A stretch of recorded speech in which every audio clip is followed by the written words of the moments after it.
Ladies and gentlemen, the Burgundy Breakdown is back on your screen. And before we even start, my man Z brought up to my attention that the Washington Commanders could potentially make the playoffs if we win out. Keep that in the back of your mind as we're going to talk about that. Hard Knocks episode 1. And Jaden Daniels possibly returning to Minnesota. Brandon Ayuk to Washington in 2026 and so much more on the Burgundy Breakdown. Let's get to it.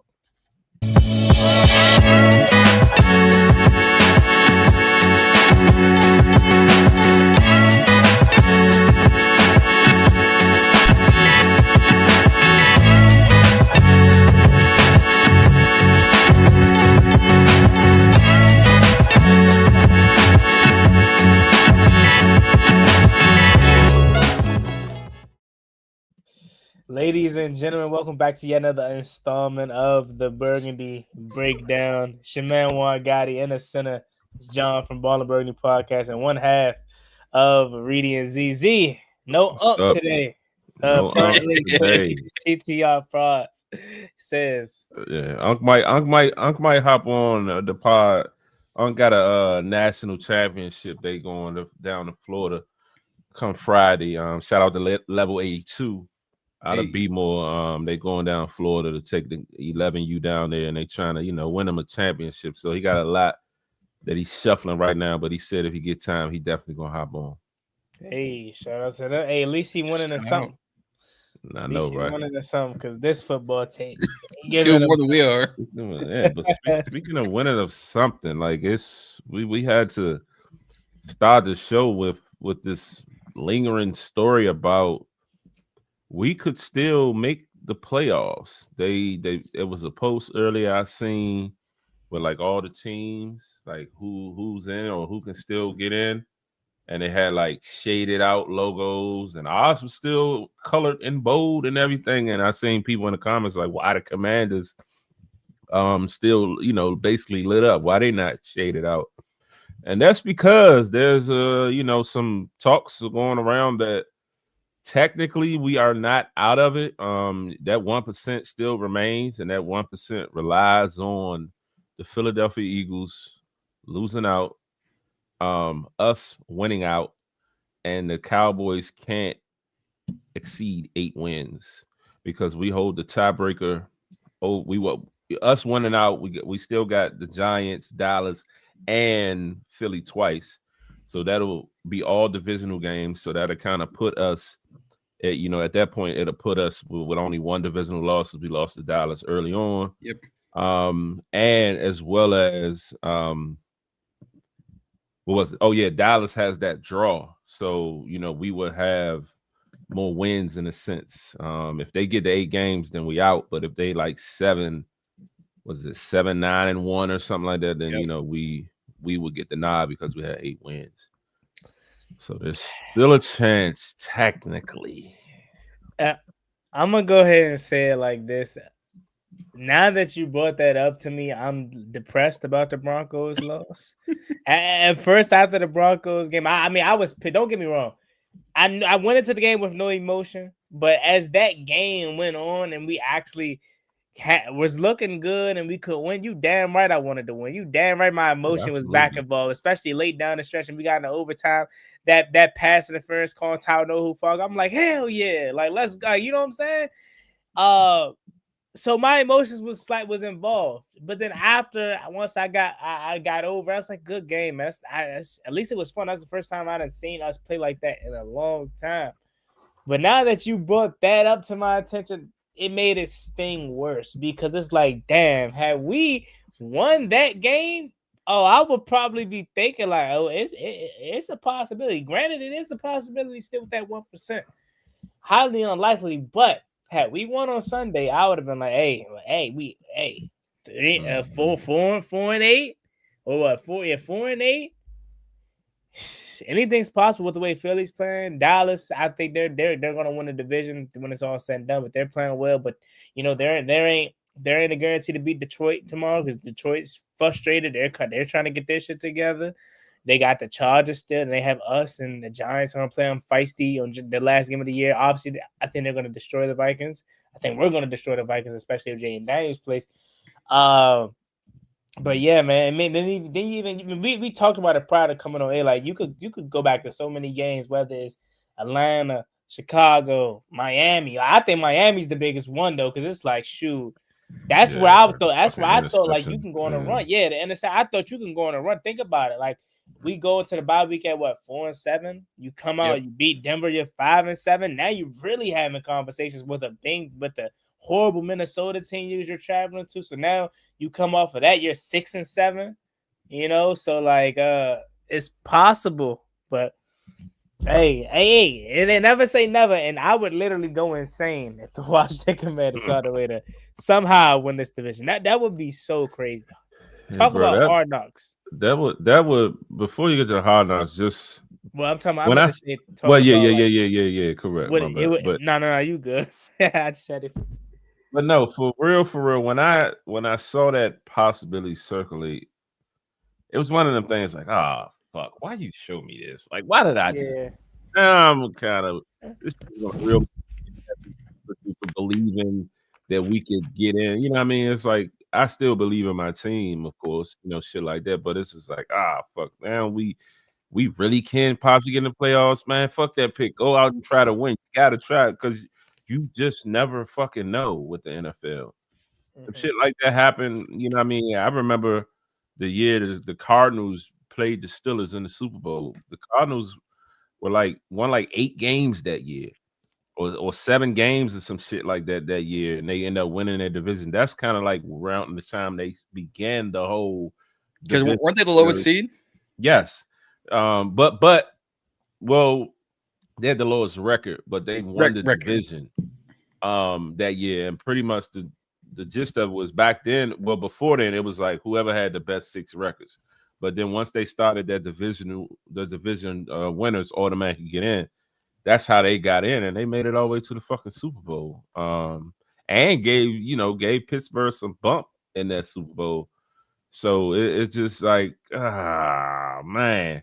Like you don't want to kind of get reeled up and caught back into that whole mindset, but it's like, well, shit, as long as it's still a chance, man, we need to be trying to fucking win. So yeah. Look, if we started winning now, I'm gonna go, well, this feels like us. If we keep losing, I'm just numb to the pain at this rate. I'm already looking to a 4 or 5 win season at best. Because I don't care if we play Wentz, I don't care if we play 9, I don't care if we play Brosmer, I don't care if we play Jeff Brom against Minnesota next week. It is what it is. At the end of the day, if we lose to Minnesota, we lost to Miami and they trash. So it's going to be just an even kill. But if we beat Minnesota and we start going on a nice little run, and we start making actual traction, we get to what are we 3-8? We get 6-8, 7-8. I'm gonna go, ain't no way. Ain't no way. Everyone gets healthy at the right time. Ain't no way. And then of course it'd be Washington to lose week 18 to break our hearts. But it would also be Washington to win and get us back in that picture of hold on, we going to the playoffs? Shit. So fun and games until the Raiders get destroyed by Philly. That's where the heartbreak's gonna come, bro. I'm telling you. Gino throwing 4 picks next week.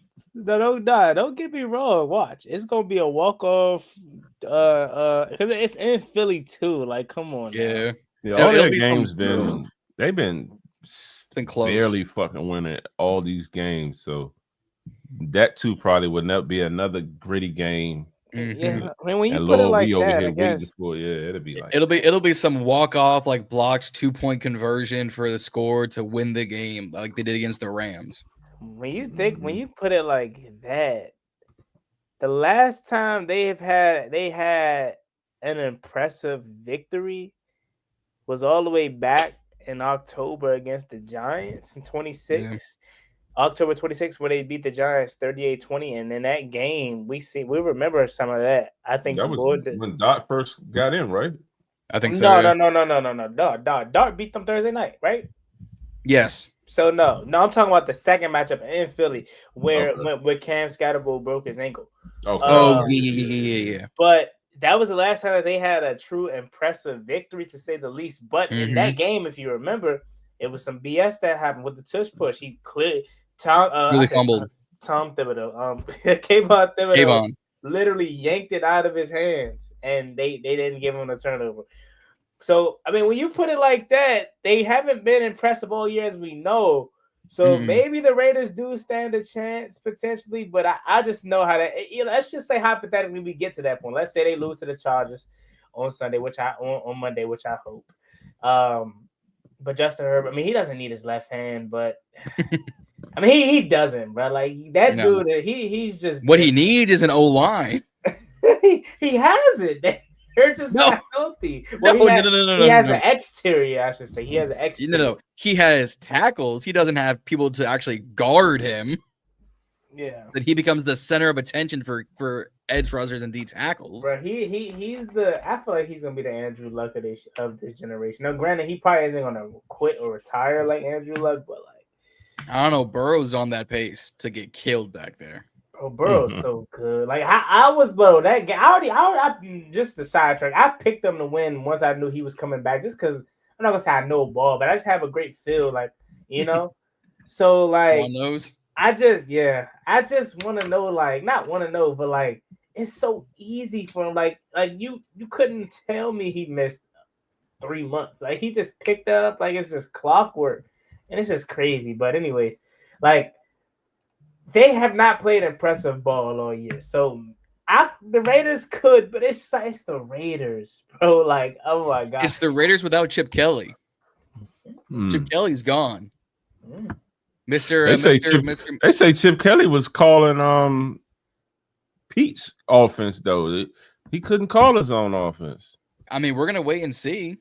So if Mr. Potato Head actually had a chance in Las Vegas as OC or not. Maybe they feature Genty more now. Okay. And they Brock Bowers can catch anything, so I hope so. I really do, because I want that Week 16 game for you to mean something. Because why the heck, bro? Saturday at 5. That is such a odd. It's so weird. Last time we had a Saturday game was Josh Johnson versus Tennessee back in 2018. And he broke my heart because I'm like, man, I thought he was about to lead us to the playoffs. I thought my man Josh Norman Tyler Lewan said Josh Norman really got in his face like he was about to do something. I'm like, bro, he's 6'6", 340, bro. What you about to do to him, bro? But nah, I remember that run because I really thought he was about to lead us to the playoffs. Had we won that game, we would have made it to the playoffs, by the way. That 2018 year.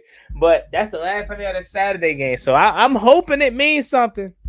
I really am. Because, I mean, look, and we'll talk about the Hard Knock situation, but that's what I was saying earlier about, like, just talk about good TV for Hard Knocks. Like, that would be some crazy-ish. But, like, for us, and I know I'm probably going out on a limb, and I know most people probably don't care at this point. Just give me the best draft pick possible. I'm not in that situation. I'm not in that mindset. If we get the best draft pick possible, cool. If not, I'm not tripping because we have our quarterback.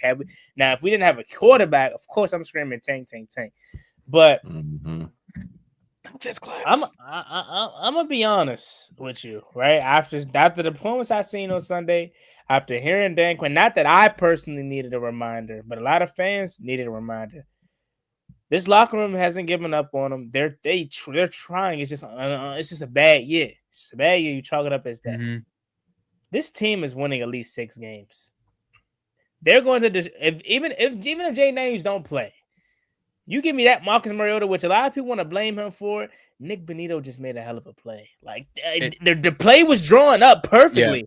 He just made a hell of a play, and I get it. Marcus couldn't do anything. Yeah.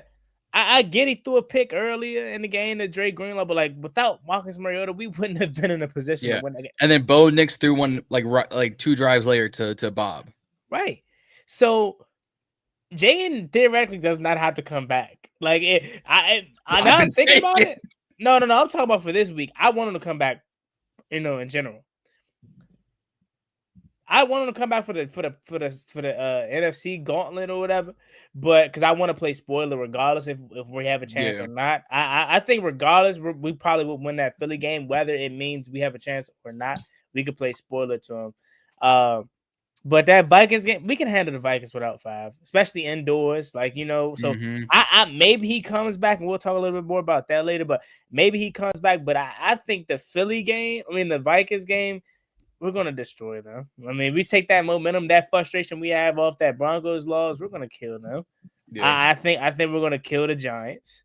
So that, and I mean, Jackson Dart is cool, but he's on the path for not being in the NFL not too long. even though I think it's bullshit, people keep crying about him. He's playing ball. I don't get what people are so upset about, but they're like, I think we're gonna beat the Giants, and like I do think we're gonna beat Philly at least one time. Now I don't know if it's gonna be the one you're going to, or if it's gonna be in January 4th.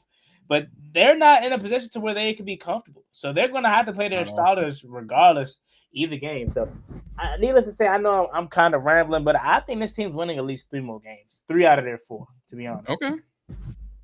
Just based off of how the momentum of how that game went on Sunday. Like that felt like us winning 3 out of the 4, or us. Because I feel that way just because Hard Knocks kind of just gave me more confidence, but like just seeing that game on Sunday, I know we lost, but that just felt like last year. That felt like that felt like us, what we were expecting to see all year long. Well, what it was all about, Juan. You know why we felt that way, right? Why? Terry Mclaurin, your man. 17. Yeah, talk about it. Yes, sir. Look, I haven't really been able to pop it. Let John know what's up. Okay. I haven't really been popping it. I haven't been on active much, but come on, man. I had my man on the pitch count. Like, come on, man. I said that once live stream. I was like, keep him on a snap count just in case. Fuck that. They should have played him, but hey, yeah.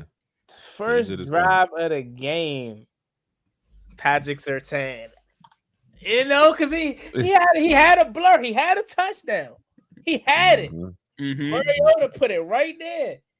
Patrick Surtain just being smart. Hey, you ain't about to put me on your highlight reel. Let me go get this illegal contact. Place the ball at the spot of the foul. Keep moving. Because think about it like this. Because Broncos fans, they're he only had 3 catches on 8 targets. If you watched the game, all 8 targets, I can run it down to you in terms of how they went. So, yes, he had 3 catches, but one of his targets, illegal contact, would have been a touchdown.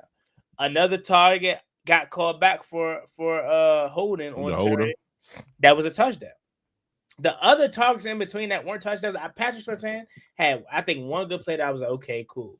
Yeah. But the rest of their matchups, I would have loved to see how they would have went had Mariota gave him catchable footballs. Yeah, he threw a lot of high passes, man. He did. Exactly. I'm not saying he would have caught the one in the end zone. The one in the end zone, boy. It took me back to that Saints game last year. Was that the Saints game when when Jaden slipped and stood up and then threw the ball and Terry caught it over in the crowd? It gave me that mindset because if he would have just or it was another game where Terry kind of did like a square in the back coming across the back of the end zone and Jaden threw it like right in the pocket and he caught it. I forget what game that was. I know what you're talking about though. Yeah, but that it took me right back to that moment. I'm like, man, if that was Jaden, that shit would have been on the money. I know which game you're talking about, but for whatever reason, he threw that shit like right in the window. I know what game you're talking about, but for whatever reason, when you mention that kind of throw, I'm thinking of Jamison Crowder. Was that the Baltimore game? It might have been the Baltimore game. Terry High points the ball in between like two defenders between the corner and the safety. Yeah, but it was in the end zone. Yeah, I'm thinking the Baltimore right. Yeah. When you say that, I think of that Jamison Crowder versus the Eagles. Yeah, that back of that shit was like that. When you look at the replay on that though, like he threw it before Crowder was even in the picture. That talk about anticipation. Talk about leading your receiver to the. He threw the ball. Crowder was still not even in the picture frame. God, we got robbed. A millisecond earlier or later, and it's a bad ball. Yeah. We got robbed, man. Fuck, we got robbed this year, man. But John, like Yo, man, Juan County, we was talking prepping before you logged on, and I mean, it's for once I was late. You've been giving Terry a hard time all year. Then you come back with the Alright. ski mask, Terry. What's Ski up with mask. that, John? Like, hey, Look, are you pulling a Reedy right now? I got something to tell y'all about Reedy, boy. Oh, Reedy, but go ahead. Yo, speak of up. fucking Actually, Reedy, speak up. yes. Speaking of Reedy, get him on here. Yes, We gotta sir. talk about him. Yes, sir. Unc is in the building.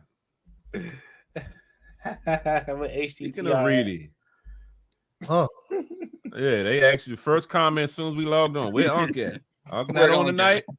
they crazy as hell talking that. There you go right there. No Unc today. Unc is here. Hey, who's controlling the controls? John, I hope it ain't John. go ahead. Oh, it's me. Because I got some jokes for you tonight, John. All right. Well, hold on, but we talking about John pulling a Reedy here because Juan was saying that John been giving Terry a hard time throughout this whole injury spill and this year and then the contract. Yeah, and then today he jump on, he pulling the ski mask down, he doing the peekaboo like Terry his man, and I told him he pulling a Reedy. What's up? Talk to me, John. Hey, look. I don't recall John giving Terry no. It wasn't too much. It was enough. It was enough. Because right. the rest of the fan base, y'all would have thought Terry was a receiver 3, shouldn't have paid him. Whoa. All that. Yeah, no, Whoa. I know. I ain't Skip Bayless. That ain't me. I mean, Reedy, I'm going, give y'all how it needs to be given to y'all. Pause. Come on. You only been on here for 30 seconds. I was about to say, I was about to say raw, pause. But in my mind, I caught that shit. I was like, nah, that's not a good look. But no, what I'm saying is okay, yeah, Terry looks serviceable. I ain't like he was out there. Hey, get him, Mom. He ain't ready to talk yet. For real. He ain't ready to talk yet. Cool. He was good, John. He wasn't that. Snap counting was hooping. Come on now. He wasn't no Chase out there. You know what I'm saying? I think he still got warm up. He got to restart his PC. I don't know. Man, Mike knows. I'm saying Reedy and Mike knows. I'm telling y'all, Reedy and Mike knows. Mike already know it.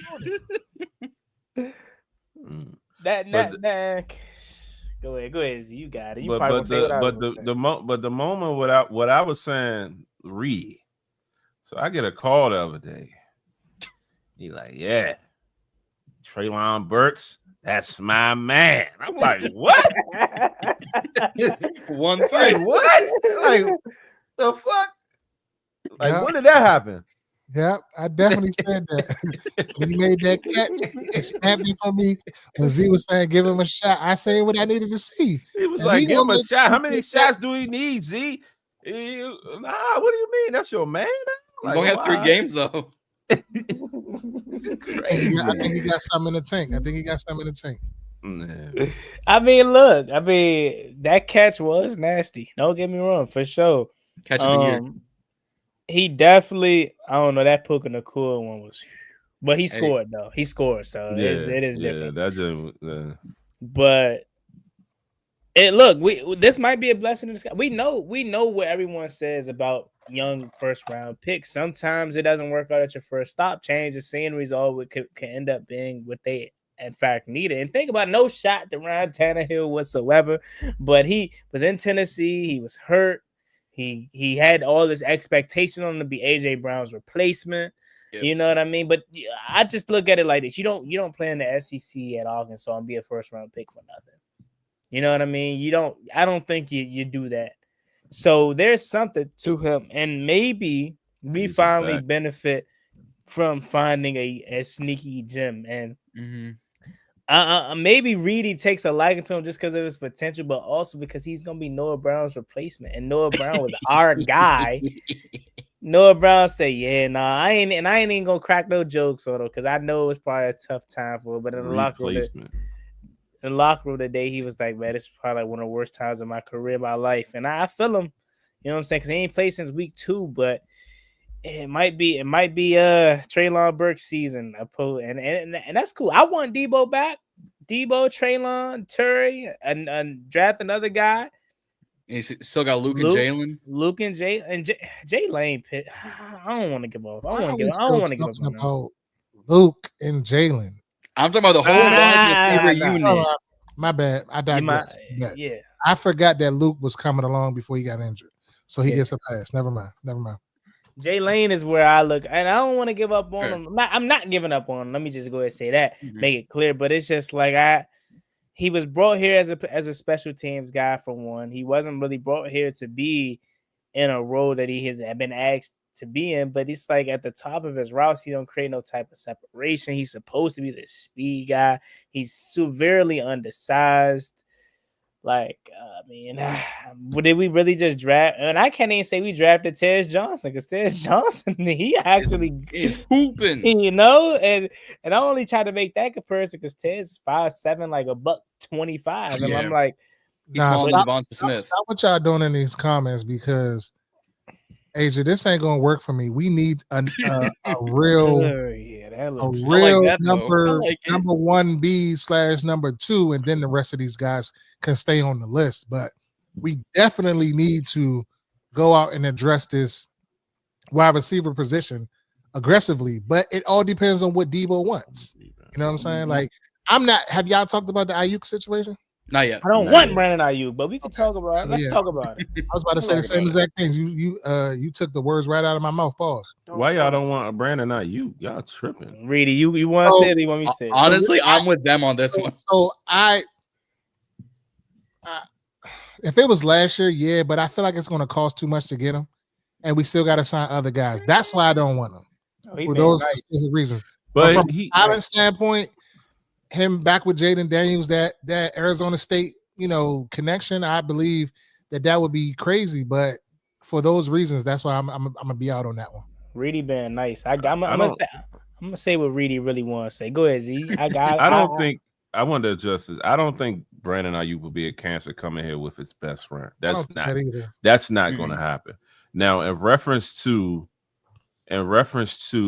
being paid a lot of money, I don't necessarily think that's going to be the case either. Like he got his contract. He just stole a free year of money. They took they negotiated or whatever. They voided out the back end of the guarantees. So it wasn't like something that he was even really sweating.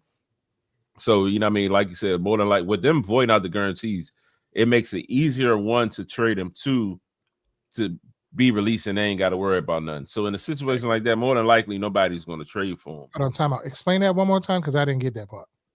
The contract situation? Yeah. Yeah, they voided out the guaranteed portions of his contract. So nothing else is guaranteed in his contract. Brandon, so it makes him, So it makes them easier to trade, one, and easier to release. You release them, you off the hook on that whole fucking deal in a sense. Yep. So he's gone regardless. Nobody really gonna fucking trade for him for real. And I mean, the writing's on the wall. Since Jaden came in this fucking league, it's been Ayuk rumoring to want to be here, posting these it's been videos, these FaceTimes, like all this different shit. Like he's coming to DC, guys. So question. It's going to happen. But as far as money, I don't think it's going to be nothing crazy. I think it's going to be affordable. So how is that possible? Like that's a new contract. How did they void that fast? They can like this same way they do buyouts and shit like that. You can negotiate it. And like, so basically if he violated something or whatever, they have out. All contracts got an out in a sense. So, you can sit down and negotiate that shit. And I'm sure they came to agreement. Like, look, I don't want to be here. You could tell he didn't even want to be there fucking last year for real. Yeah. The voids from what I think Z was saying. And the voids come from, say, when you sign a contract. Yeah, you see it? Mike, okay. Oh, no. Golden Globe. Okay, Michael Jackson joint. He's got a Golden Globe. That joint cordless too. I'm preparing for Michael, man. April 26th. You got that Michael, man. I'm there, me. I'm right there with you, Juan. Why? Go ahead. Anyways, I'm in the So I'm kind of what Reedy was saying or Z was saying. So when you sign a contract, it's obviously things that you have to uphold, right? You gotta do this, you gotta do this. The man isn't even showing up to meetings. He hasn't been spotted in San Francisco Park or whatever they call it in months. So when you have a contract, if you're not upholding your part, you know what I'm saying? They can easily use that as against you to say, all right, we get out of this because you're not holding up your part of the contract. And Kyle Shanahan was like, of my 20 years of coaching, I've never seen this, so see, that goes to show that I'm not even tapped into that because it never happened. All of that I never heard. I'm hearing it first. So break this situation down for me because I thought he was just injured. I didn't know all this other stuff was happening. No, it's injured and all that other shit too. Yeah, go ahead, Don. The injury is the big marquee. Like Ayuk still injured. Like that's what's going to bring the views. And then once they actually break down the thing, like Juan was saying, like Z was saying, every contract pretty much has a void year at the end. Terry's deal, I think his first deal this year was technically supposed to be like a void year, but then because they extended him, it got pushed back. Patrick Mahomes' deal, I think, has a void year in 2032 or whenever the last 2 years is. Every contract has a void year. Same thing with college, but because NIL, they've taken care of that. But I thought he signed a new deal last year that went into effect this year. He did, but because he has an injury, he can't hit 95% of those guarantees. He has injury clauses built in, but he's not catching 10 touchdowns for $1 million. He's not catching 1,000 yards for $1 million. He's not catching 100 catches for $1 million. So right there's $3 million he's never touching in his life. They can write that off as a charity case and send him on his merry way in January. Mm-hmm. Talk about all the money, but it's also like Juan was saying. There's things you have to hold up on your end that you have to meet and do requirements. And part of the injury or whatever, like he was injured when he was injured. Yeah. Was he injured when he signed it? No, he got hurt after. He got hurt after that. There we go. It was like a week or two after that. But basically, when the shit come out, like even when you injured, like you said, you got team meetings, you got rehab, you got be in the building, you got things that you have to do that he hasn't been doing. On top of, because he probably could have been back at practicing and all that other shit by now and seeing whenever he was going to come back. But he's been so disconnected from the team that here we are. And they voided them years out. All the guaranteed portions of the contract, they voided it out. This is good. No, you good. You got. So I did hear that they said I caught a snippet of something that said he's not going to likely play this year. Probably not. Yeah. So that's the reason why, because of all of this. Yeah, all the shit going on in the background. Yeah. As Asia put it, he's pretty much forcing his way out. Yeah, basically. It's.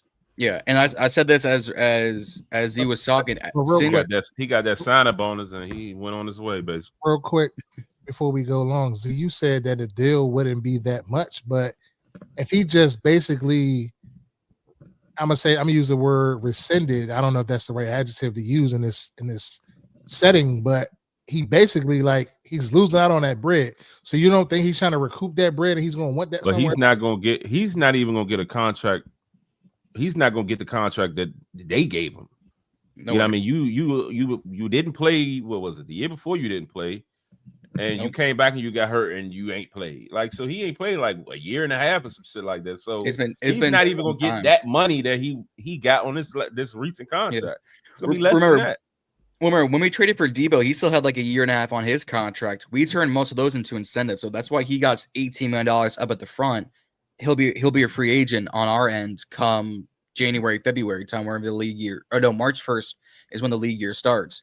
That's why everyone's saying if you're going to bring back Debo, do it now, or let Debo go, bring Ayuk again. I say no because of the injuries, and again, you're not going to pay as much for Ayuk, but is it worth bringing in another new wide receiver to learn with Jaden? I would just bring Debo back because he already has a chemistry with Terry. He's got the chemistry with Luke and Jalen. Ayuk is he already got 10 times better. I don't know about 10 times, but Ayuk is at least 5 times better than Debo. Can I is he though? We haven't seen him in 2 years. Can I go? Real quick before you go on. Good. We couldn't do both. Get Debo and him. I think we get Ayuk and we keep Debo. Both of them on the cheap. That's what I think. But go ahead, Juan. So Ayuk is probably going to be like a 1 or 2 year deal. Has to be a 1 year deal. Has to be a 1 year deal. I mean, it could be a 2 to 3. You never really know. I don't think it's a 1 year deal. I'm not paying. If Adam Peters pays a guy that hasn't played football in close to 20 months a 3-year extension, no. He has to sign a 1 year deal. Not only is he tarnishing his name on the field, all this off the field shit is gonna make front offices look at him weird. Like, what's up with you? What you mean you're not showing the rehab? So if I sign you to a 3-year contract extension, you have this history of missing team meetings and not, you know what I'm saying, feeling some type of way, so you don't show up and go ghost on the. He's went ghost on him. It ain't like he checked in. He hasn't been there in months. They don't know where he's at. So that's where I'm at. First of all, backtrack. Y'all talk about the money he walked away with. Talk about the money he's missing out on. That's why they out some bread. That's also why they were. Millions. That's also why they were so comfortable avoiding it, because they weren't that deep into paying them. They didn't want to pay him in the first place. They ended up paying him. Yeah, they paid him to keep him in a sense, because it was like, all right, what you gonna do? You couldn't trade him, so you had to pay him. And don't get me wrong, I was all for him. I thought he was ascending. I thought he was becoming a really, really good weapon. And don't get me wrong, he's not horrible. But if you thinking about it, looking back at his time, and this is no fault of his own, he took advantage of his opportunities. But a lot of the reason why he was so successful was because of Deebo Samuel. Was because of Christian McCaffrey. You know what I'm saying? And I'm not saying that's that Kittle as well. I'm not saying that's his fault of his own. But getting to the reason why I don't want him, I'm going to just say the real shit. For one, we have not seen him play in close to 20 months. I don't know what you look like. I don't know if the knee is healthy. I don't know if you can ever be the same that you was prior to the knee injury. You haven't shown me anything in close to 2 years. Secondly, and most importantly, and I don't know him from a can of paint, so I could definitely be wrong, but just from the outside looking in, when I felt this way about Chase Young, I wasn't wrong. I don't think he loves football. I think, and I feel like Reedy being a coach can attest to this, and Z, you played, you know what I'm saying? So you probably can attest to this. You have players that love the game, and you have players that love what the game provides for them. I think he loves what the game provides for him, the fast cars, the jewelry, you know, the luxury lifestyle. I don't think he loves playing football, because there's guys that loves this shit, torn ACLs, broken legs, and they're going to be in the team meeting. They can't play, but they're going to be there team meeting and be in be front and center to help out the young guys, or just be there. You know what I'm saying? And it's not like he's in a toxic organization. That this is one of the best organizations in the NFL. Kyle Shanahan, hell of a coach. Their general manager is one of the best in the game, and they're competing for the NFC West right now. So they're not in a. What I was going to say was not. I'm sorry, Ron. No, you good. I was going to say, so like, what is it being reported that he's mad about? That he's not. They're saying that he's coming early. He's leaving before everybody else gets there.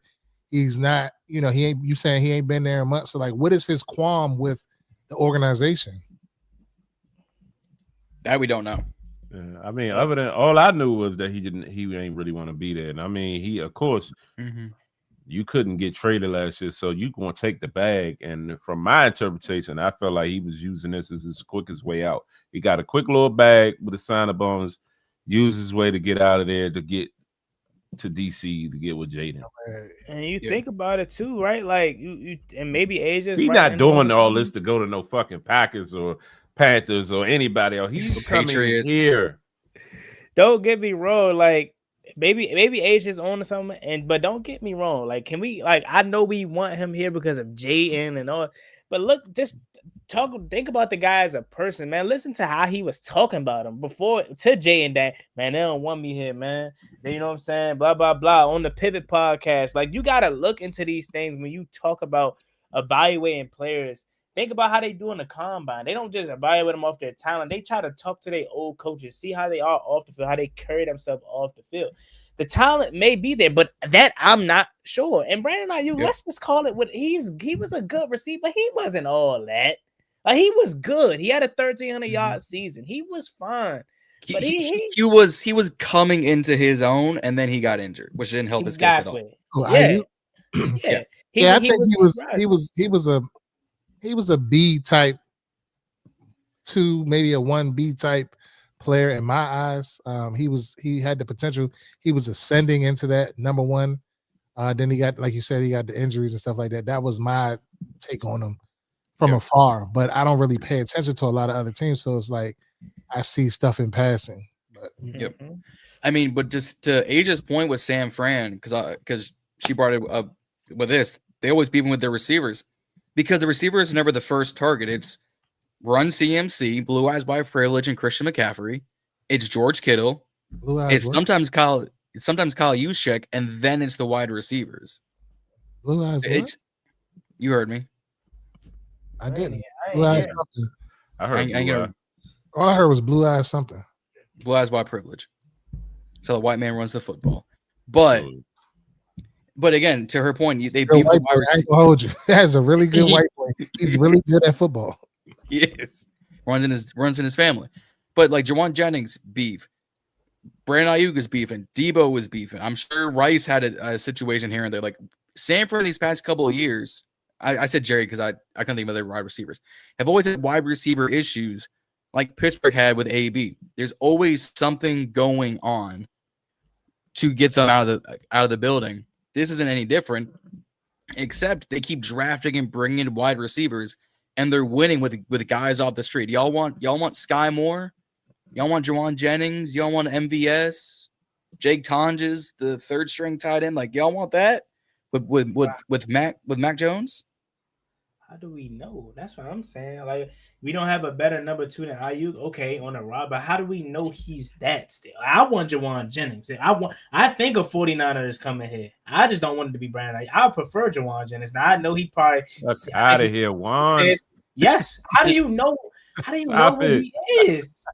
How do you know what he is? It's been 2 years. I ain't gonna lie. I just don't. I get bad vibes from him. I get Chase Young vibes from him. I'm just being honest. So it's less about the talent. I know the talent. You got a 99 jersey though. I haven't worn it in 4 years. and I got his DeMatha jersey. I haven't worn it. So you a real fan then? Yeah, he a Chase guy. Don't turn your back on him now, what? Oh no, back Ben. They cop you a Saints jersey. Oh nah.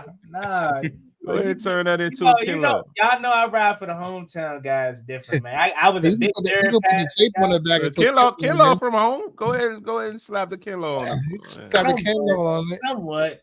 Yeah, he more home than Chase. I'm not saying I'm sold on Kinlaw, but I feel better about Kinlaw than I did at the top of the season when we first got him. Yeah, he's solid. Pause. Yeah. He's somewhat from his he was. I think he was born here and he was raised in the South because he does not sound like Chase Young. But when Chase Young talk, you can hear it. He's from South Carolina, bro. I think I just don't get them. He's from Trinidad. He's from around Trinidad. A DC or DMV person, you could tell. Like Chase Young, you could tell. Jared Patterson, that was my guy. I love J Pat. No, well, you know what I'm saying? When they asked him, look at your Chargers jersey then. I might just got to. When they asked Kinlaw about Payne getting spit on or hit or something or whatever, punched or whatever, and they asked him the question and he looked and he was like, yeah, hell yeah, he did that. That's what happened. And then he started explaining. I'm sitting there like, this nigga snitching like a motherfucker. Payne funny though, because and I like Payne for that because most people like when they ask Payne, it was like so like about the situation. Most people like, yeah, nah, I can't do that, man. Nah, blah blah blah. Payne said, yeah, nah, I just make sure I do it right then and there. I ain't gonna wait. I'm like, oh yeah, Payne, you ain't saying you ain't gonna do nothing. You said I'm gonna just handle it right there. And I think on Sunday, I don't know if y'all peeped. But he was about to do something. I think he ran after somebody, but they just cut the camera. I couldn't see. Go with it. But chase the dude down. Yeah, Payne don't be going like that. Payne got nothing to lose. See how he went at John Allen. Facts. Yeah. Smack at John Allen. But like I'm just not a brand. I don't know. I get bad vibes from him off the field. That. He's Jaden's best friend. I think if he's here with Jaden, I don't think it's going to be I'll say that too. I think if he's change the scenery, like we said for Trey Lumber, a change scenery may get him here, and he'll have familiar faces with AP. I think you have to bring back Deebo Samuel. I think Deebo Samuel has showed you a lot, but he hasn't showed you really what he could be because he hasn't been with the two guys that made him want to come here in the first place. Like you seen, when's the last time Zach Ertz got 10 targets? And I know Zach Ertz is old as hell, but the last time he got 10 targets was last year. Why? Because Terry McLaurin was on the field. So it's not just what Terry McLaurin does for himself. He opens up his offense for other players. I think Zach got more than 10 targets. Damn, bro. But he had 10 catches. Damn. What happened? He asking this dude like opera music. I thought he said, yo, y'all like opera. Like opera I assumed that it was a question. What? Yeah, I probably would have assumed that was a question too, but nah. We knew Hufanga too. He just any signed a contract. Don't he have multi-year deal with Denver? Yeah, he does. So I don't. He's nice though. He is nice. I like how they. We need someone on that level, but yeah, he ain't leaving Denver anytime soon. I like. Let's talk about the where do we go at tight end? Kosen Yanko. They threw the Yanko. Hey, bro, I'm on the Kosen train more than Ben Sinnott. Get him out of here. Kosen showed me. Get him out of here. I was a big Ben Sinnott fan, bro. But there's no way you can sit up here. Hey, Juan, you've been around Reedy too long, bro. I'm telling you, bro. Since we played the Ravens in the preseason, and he made that catch, that yak play, that big play down the middle of the field. I said it's something to him. And think about it, they never want to cut him for whatever. He always makes the roster. And you're telling me you can't find no way to you throw a pass to Kosen Yankoff that actually netted you positive game before Ben Sinnott, bro. It has to be a reason why they don't want to involve him in the offense. Has to be. There's and something. His only supposedly good trait is blocking. His ass whiffed on a block on Sunday. He pissed me off. How your one and only thing you do good is blocking, and you can't even block. So I'm more so looking at Kosen Yanko. Like if you tell me next year, because I think John Bates is involved into a better pass catcher this year as well. Like he looks much more comfortable as a pass catcher this year. He caught 3 passes, Juan. Yeah, but it looks different. In the past, the eye test. I'm with Juan. He catch the ball in the pass. What are y'all talking about? The eye test? What eye test? Are you telling me compared to last year? You telling me a year of training with something, just anything in life, like training. I can say if he had like 25 catches right now, then we could make a statement. He got 3 catches, probably. No, he has 3 catches, but it looks different. In the past, he looks timid. As soon as he catch the ball and try to make a cut, he putting it on the carpet. Like you could tell when he just looks different. I think he's he's looking much more. What do y'all think, chat? Tell us what y'all think, chat, about John Bates. Does he pass the eye test with this small sample size? Let us know. He looks better pass catcher. I'm not telling you he's my tight end one, but I don't know. I feel like they gonna end up bringing Zach Ertz back, bro. I swear. I feel like John Bates is solidified as our number 1 blocking tight end. So he just signed a deal, so he's not going nowhere. But so to say even think about tight end number 1, that's not even nowhere near the conversation for him. Like we need a guy that can stretch the field vertically and horizontally. And I'm sorry, Ertz ain't the guy. I mean, Ertz did a better job this week of getting yak and not falling as soon as he catch the ball. So Z said he must have was listening to him. He was doing a better job of extending the football past the yard line. I'll give him that. He caught like a 5-6 yard catch and went up the sideline. Chucked the dude on the sideline, got the first down, all that. Like he was moving around. Might be that guy. I ain't gonna lie. Yeah. Because I don't think it's nothing in free agency this year, bro. I ain't gonna lie. Like they said Chris Moore got more catches than John Bates. I mean, bro, when he getting all them opportunities, I would hope so. It ain't like the tight end room was decimated with injuries. It was a receiver room, so I'm sure he has more catches than him. But it just looks different, bro. It really does. But I don't know what they have against Ben Sinnott, if anything. But I just find it hard that you telling me you can't find a way to get him involved in no way. You can't throw a quick tight end screen to him. Something. I'd be a fly on the wall in that tight end room and talk about some. Yo, Sinna, why don't you get on the field? What you want me to say? I mean, David Njoku, free agent. Maybe. They say your man for half a centimeter. Go it. Really, yeah. No, God, bro, that fourth thing, he always doing that on that fourth. He and do. one, bro. That shit fries me so badly. For all the good that he does, bro. I agree with this take right here. We don't know if he's sorry or not. You know what the deal is, because we don't have a large enough sample size to be able to, you know. But is that not concerning? I've been saying this for months. For you, it is concerning. It is concerning. I say he's about to go into year 3 and we have nothing. Similar to Johnny Newton's about to go into year 3, have nothing that you can really say. That's why you were quote unquote this about to be first round pick, John. Hey, I'm telling you what scouting report said, and I'm also you ain't supposed to be following those scouting reports. You supposed to have your own. On John Mock's Hyper, Newton was reports, probably plural 15. No, I had him going around 20. Hyper Junior, come on. Yeah, you supposed to have your own scouting reports. Ain't supposed to go off them. Hey. I said ports, plural. I didn't say one of the Vikings before they traded for John Allen. Because, I mean, they're saying that we're still alive. We can still win the division. We talked about that. We can still win the division, but we can't. We don't have any chance at a wild card bid. I ain't never heard that in my life. That's wild. Like, if that if we come back and that happens, bruh, that is crazy work. Crazy. I don't know what I'd do.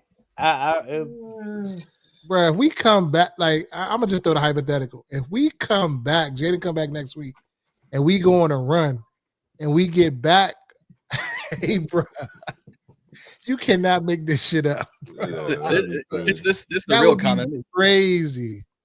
I just don't. Really, in times like this, I say, yeah, I can see it happening. So I can come back. I don't see Philly losing out though. Facts. He always trying to throw a fill out there. He's got his way out. I told niggas that's Reedy favorite shit. I told niggas. He said about shit. He said about shit. It's Reedy like shirt. Nah, I definitely be like. Be like selling it, but I don't be telling everybody. But I tell like one. He don't be confident. He don't be 100% confident. It'd be like 40%. Then he'd come call me and put it in the ad so he can say it's documented. I'm like, go back on the pod and listen. I said this shit. I said it was gonna happen. I don't. It's like we was talking about earlier before you got on. Really, like had we beat Denver, I probably would have entertained that. But the fact that we need Philly to lose out or maybe tie, like they can't win no more games. So yeah, like who they got on their schedule, John? They got the Chargers, Raiders, Dallas, Buffalo, and us, and then us twice. Chargers, Raiders, Dallas, Buffalo. Only one team is the Raiders. That's what I'm saying. But they're trying to convince me and like, hey, they fired Chip Kelly. The Eagles haven't played nobody really that good. They said they egged the defensive coordinator's house. Offensive coordinator. Offensive coordinator. They wild, bro. That's just Philly. That's messed up. That's just because I'm not saying he's been good, but he's not the only reason that this offense has been horrible, bro. Like. Your quarterback is Jalen Hurts, bro. Like you can't explain the missed deep balls. You can't explain, which I think Jason Avant is spot on about. He basically, long story short, says Saquon Barkley got comfortable. He already got his ring. He already got his money, so he's not running the same. He's avoiding contact, and you can see that. So yeah, Patullo deserves a lot of the blame, but it's not just him, man. It's not. But that's just what Philly do. First of all, you know how much no life you, and I guess it ain't hard in this day and age of technology, but like, do you understand how much of a no life you have to be to look up somebody's house, bro? Like, it was Jersey kids too. Yeah, and like go find his house and throw eggs at. That's why people keep that thing on them, man. You egg the wrong person's house, boy. His wife come out, pop. And that's self-defense, right? Shit. I don't know if Pennsylvania got that state. I mean, I don't know if that's a self-defense state, but hey. But back to the tight end conversation quickly, though. I take that back. It's some tight ends out there. David Njoku is a free agent. Dallas Goddard. Yeah, I don't like him. You know, You don't like Njoku? Never liked Njoku. He is not that to me. He always had trash quarterbacks. He be cooking in Yeah. Cleveland off the sneaky. What Off the trash? He had Deshaun Watson. Deshaun Watson Trash. He been trash. Bro. He was trash. I feel what you're saying, but Besides trash the whole time he was in Cleveland. Maybe I'm thinking of Houston, Deshaun Watson, but You Deshaun are. Watson, that. Yeah, in Houston. When he got once the schedule came out and he got trippy, he been trash. Period. That man has not been good since. This man, he's stealing so much damn money. It's crazy. He just got practice window open. Like, I mean, how long he been on injury? 2020 was the last time Deshaun Watson. He was that when he first came in the league. 2020, 4,800 yards, 33 touchdowns, 7 touchdowns. He's going to get all of that contract. He's going to. Oh, he's getting paid. He got all his money. Well, that's all fully guaranteed anyway. Fully guaranteed, yeah. Still probably the worst contract in NFL history, honestly. History. It's It's up there with Jamarcus Russell. Mm-hmm. I think Jamarcus Russell came in before the collective bargaining shit. That's a good one too. Isaiah Likely. They just paid Mark Ingram. I said Mark Ingram. I saw that. Like, why they give Andrews 3-year extension? Like, Andrews. Knowing them though, they're so heavily involved in the tight end game. Like that's who they are. They probably gonna end up finding a way to. Andrews is fizzling out, in my opinion. I mean, or this is a chance for him to get his money before Harbaugh finds his way on the next year or two. Tyler Higbee's only 32. Oh my god! I'm good on Higbee. He's been back and forth these past couple of years. Nah, no, but I know like that name is so ingrained in my brain, bro. Like I thought he was 35 at least. Like I remember him watching. It feels like he's 35. The only. Yeah, that one's on me. That one's on me. I don't know. It feels like he's 35. Oh no, that's like he's an older guy, huh?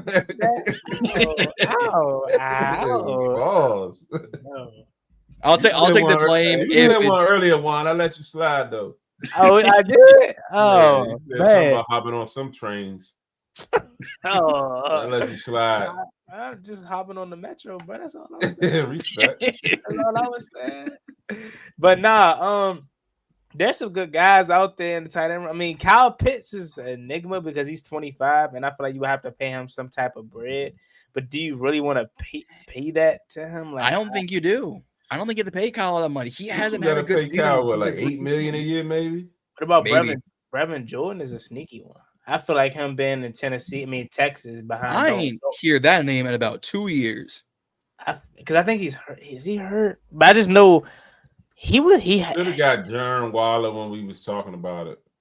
I think we started talking about. We said something about Darren Waller like around the time we first started the breakdown. Mm-hmm. That's what it is. He been hurt. Damn, he only got 2 receptions for 7 yards. Shit. But talk about this.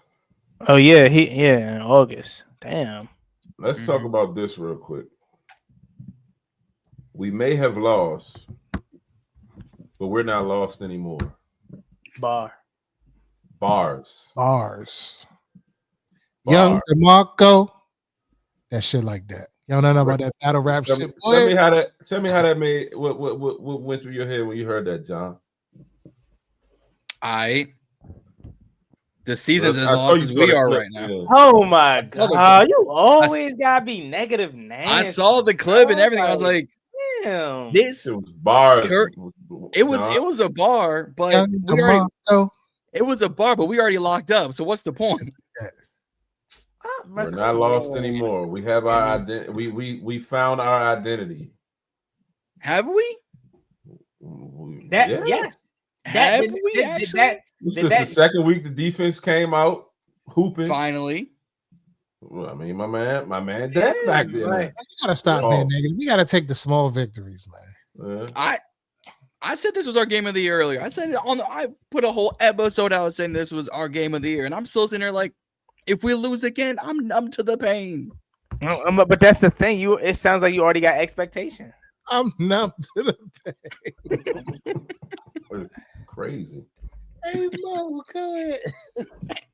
Am I wrong? We lose. It's like it's Sunday again. I mean, Hey, I ain't gonna hold you, right? So watching this game, I'm sitting in here because I sold my ticket. I didn't even go. I'm in this bitch on the edge of my seat. I'm trying to keep my composure. thank you, Reedy. Thank you. I'm trying not to get hype or none of that. You. And I had to sit there in my soul like, these motherfuckers really made the game of this shit. You know what I'm saying? Like, it was crazy though. It was good to see. Like, I'm glad that we still lost, but the simple fact that we played up to what we're capable of, I'll take a loss like that any day if we play like that. You know what I'm saying? It don't bother me. Preach. But in Reedy's mind, I'm trying to get the lowest draft pick possible. I don't care. I don't care. I don't care about that no That's more. where I'm at with it. I don't care about that. I don't care. We already got our best guy. We already got the biggest position figured out. I don't care about having a top pick. I really don't. I almost prefer, for all the Adam Peters naysayers, he can't draft this. I almost prefer him to have a middle of the pack draft pick because that forces him to actually use his talents if he has any. If you're picking at 5, of course, it's going to be easy to draft a blue chip player, but it doesn't guarantee. We already been on both sides of the spectrum. I think we trade out to accumulate more picks. Oh, we trading back is a lot. I'm glad you brought that up because I'm with you. I prefer to get more picks, but let's think about it, guys. Can we really afford to pass up on blue chip players? Think about it. Let's talk about it. And I know it's a different regime, but we already been on both sides of the spectrum, so it's kind of like, damn if you do, damn if you don't. We stayed at 2, drafted Chase Young. When it's like hindsight, Justin Herbert was there, or whatever may have you to him. I know, obviously, we know he's bad now, but you take Chase Young, you got number 2 overall pick, flamed out. You trade it back to get Jahan Dotson when you could have took Jameson Williams, Chris Olave, Kyle Hamilton. So it's like, and I know it's a different regime, but it's kind of like we've been on both sides and we kind of got the worst of both. But the trade back then, that trade back was a few picks. Well, I guess in this situation, if we get like a top 5, top 6, top 7 pick, I don't want to trade back to 32, 31, or 28. Hell no. Like, it has to be a mid-round pick at no more than 10 picks back. You probably can accumulate an early third, a back end second, or something with that trade. Of course, with that first though. I can't wait to see this mock. Here's the problem with the whole trade back, because I had this conversation the past 2 episodes of BIB Draft HQ. A bunch of people I've been talking about people on Twitter, talking about people on Instagram. This is probably going to be the worst draft to trade back in since that Kenny Pickett draft. Outside of the top 3 picks, who's taking quarterback? Saints, Jets, Raiders, Browns. Well, problem is only really Saints at 3, Jets at 7, Browns at 5, Raiders at 4. Quarterback. So guess what? There goes 3. I really only see 2 quarterbacks going in the top 5, and that's if Dante Moore goes back to college. If not, there's 3. Well, if math serves me correctly, let's see, the Raiders are in front of us. The Jets are probably going to trade up if there's a quarterback, and the Saints are in front of us. So let's see, QB. Who's trading up? John, you got and my for brain what? It might be another Abdul Carter sitting at 5. What QBs are we expecting to come out? Ty Simpson out of Bama. He all right. Fernando Mendoza, the probable Heisman Trophy winner, which I'd give it to Jeremiah Love, the running back. Dante Moore out of Oregon. I would throw Lenore Sellers back to college. He's out of South Carolina. The kid out of USC, Jaden Mavia, he'll probably be a day 2, day 3 guy. Like, it's outside of Simpson, Mendoza, and Moore. I won't see a quarterback till probably 3rd round. Simpson is the only quarterback that I've heard of out of this group. But I'm not a big college football guy. Who's the Heisman you said again? The Heisman? It's probably going to be Fernando Mendoza, the quarterback out of Indiana. I haven't seen but I'd give it is easily the weak. It is Antonio Brown CTE levels a week. So my question to you is where does number 8 go? Ohio State. Reese. That's his name, right? Oh, although Reese, he'll be a top 5 pick. Almost guaranteed. What's the other safety name? Downs or something like what's his Caleb name? Downs? Yeah. Caleb Downs is an interesting case because as a talent, he's a top 5 talent. As a positional value, that's why we didn't see Kyle Hamilton go to Baltimore at 15, 16, because safety's not a big positional value. It's the biggest value of position. It's quarterback, wide receiver, edge rusher. After that, it's pick your poison. If you want to reach on a tackle, reach on a guard, reach on a D tackle, reach on a linebacker. Arvell Reese is going to come out as quote unquote linebacker, but people are going to use him as the edge rusher. Who's the other pass rusher that I think he's leading the SEC in sacks? Texas A&M. Oh, Cassius Howell? I don't know. That's your job. I mean, I was waiting for you to say Miami. I'm like, you got Ruben Bain in Miami. You got David Bailey at Texas Tech. Cassius Howell at A&M. Is that the guy that's leading the league in sacks? Leading the league, I want to say is actually David Bailey out of Texas Tech, who I am. That's what I meant to say. They told me to look up somebody from Texas. Something. I don't know. I mean, y'all can just go watch BIB Draft HQ and y'all can see my big boards in each position. But shameless plug. The trade back is not good in this draft. It's almost horrible. Because if we don't take, let's say Carnell Tate, Mekhi Lemon, 2 wide receivers, and an edge rusher is right there at 7 for our picking. We have the pick of the litter. Those guys aren't going to make it very far. So if we trade down 5 picks, they all could be gone. Would you say Nick Hobb is a boomer bust, or like he would be like somebody that you would have to like a high risk pick? Nick Harper is there. He needs to go back another year. He needs another year. But I don't know. I gotta look at this. I gotta look at his eligibility to go back to South Carolina, because if he's already had 4 or 5 years and he has to come out, which if that's the case, I don't see him going until 3rd, 4th round because of how down South Carolina's been. No, he's got to be at 3 years, because when my son won the national championship in track, he was a senior there, so he's in his junior. He's a junior, which is why he's eligible.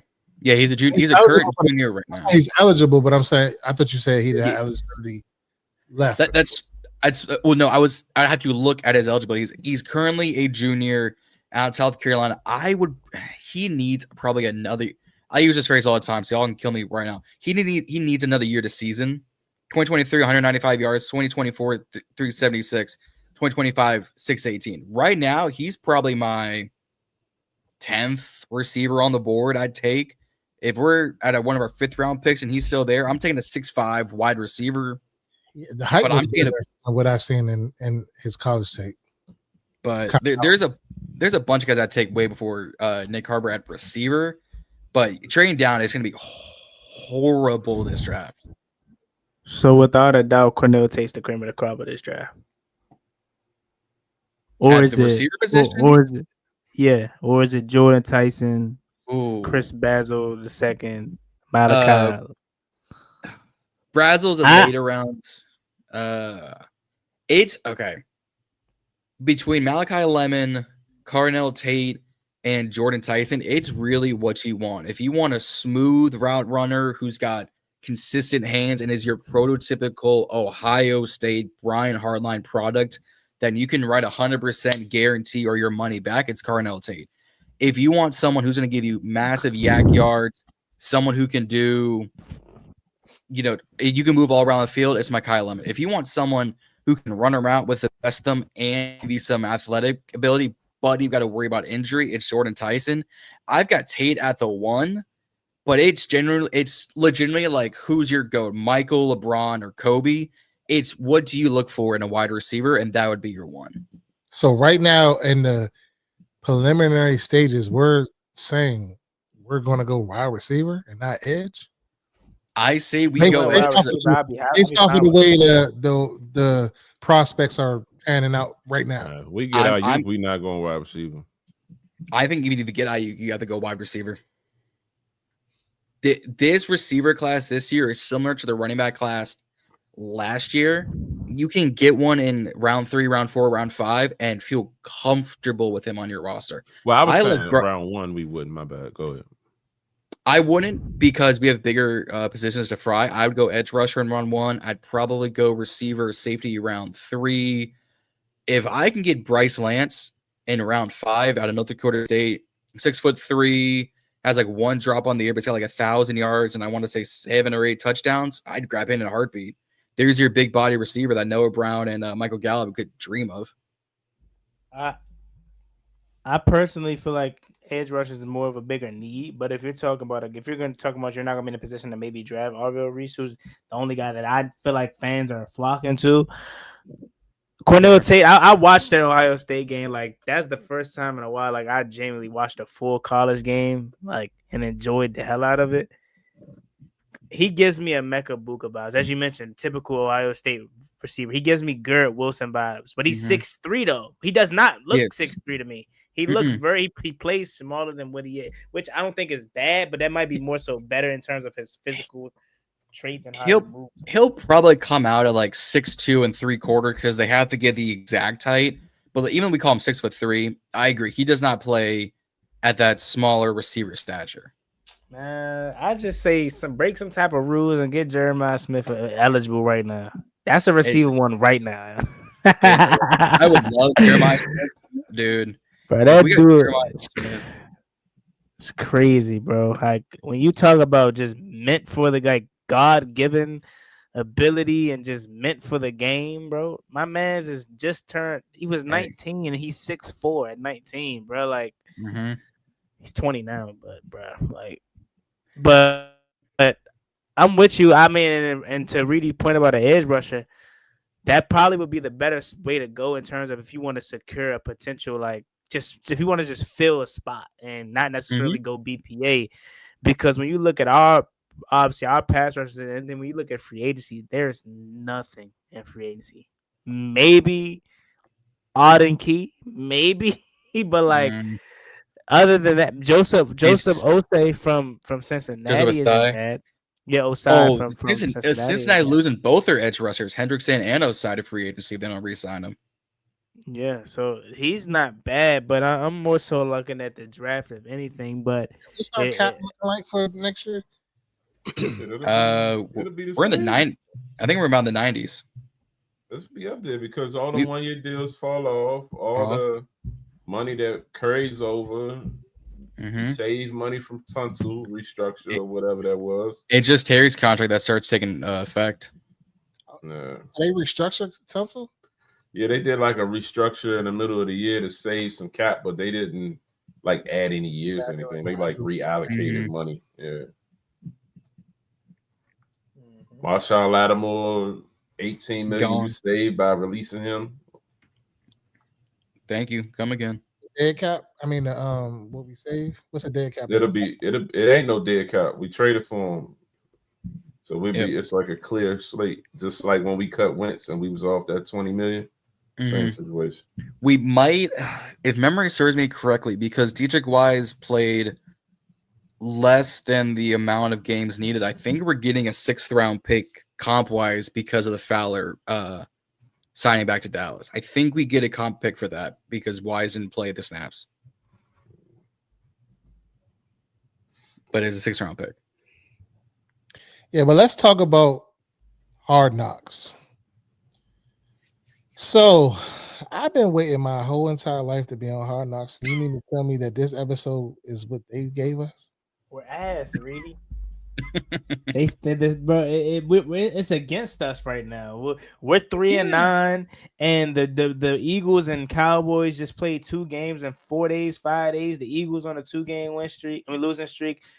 Cowboys on a 2-game winning streak, beating the Super Bowl champs back to back. They wasn't gonna give us no airtime. They wasn't. Now the airtime that they did give us was very interesting. Again, not that I needed confirmation, but for the fans that was turning on this team and felt like we need to fire everybody, I hope that episode made you feel otherwise, because I genuinely just I already understood what this year was, but looking at those guys in that locker room and looking how they still believe in DQ and look at his message still being preached and how I remember I said at a while ago, I think I said it on here, like the only coach I felt bad for in the season was Dan Quinn. Because like he's literally trying. Like, I can just tell it's not like Ron Rivera where you can clearly see he's in and over his head. He's not like he just doesn't know what he's doing. He's lost. It's not. I don't get that vibe from Dan Quinn. And looking at him through that show or whatnot from the little clips that I can be eliminated. Yeah, we could be eliminated. Like, how do you not know? Yeah, you know what I'm saying. It's my favorite soundbite ever from Ron. I look at it like this, like it just gave me more confidence that 2025, 2026, really, bro, we back in this thing. We competed for the division. I expected. We competed for the wild card at worst, and this year was just a wash. We never had a fair shot, bro. Like since week 2, we have not had a shot to win. To compete long term. So yeah, I'm glad I saw that, and I'm glad the rest of the fan base saw that. I hope they share that same feeling as me. Watching the clip of Rebo announcing that Pritchard got the Stanford job, and you see Dan Quinn's face like, what you talking about? I'm like, you not read the news, my guy. You losing him. Yeah. I thought he was like, hell yeah, like he threw the drink and all. Like he said, oh shit, like he didn't realize that he losing his quarterback coach. What if he was playing? I think he was just playing. What if he was just playing? I hope he was. Even if he wasn't, though, I'm sure he had to approve him getting the interview or however that process works.